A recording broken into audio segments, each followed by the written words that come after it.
بوده بچه ما. یه دختر شیرازی هم هست، اخلاقش خوبه، جدید اومده.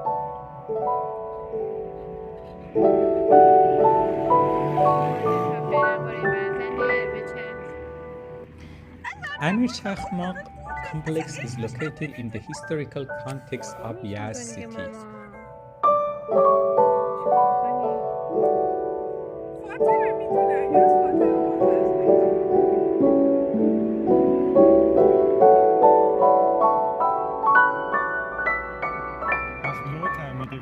This complex includes buildings with different functions that include the wide space of its square.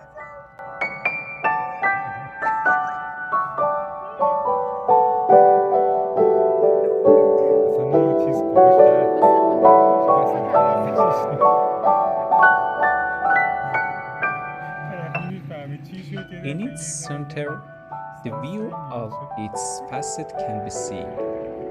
In the shadow of the buildings and inside my car, I have drawn a view of it and the windcatchers on the side of the square.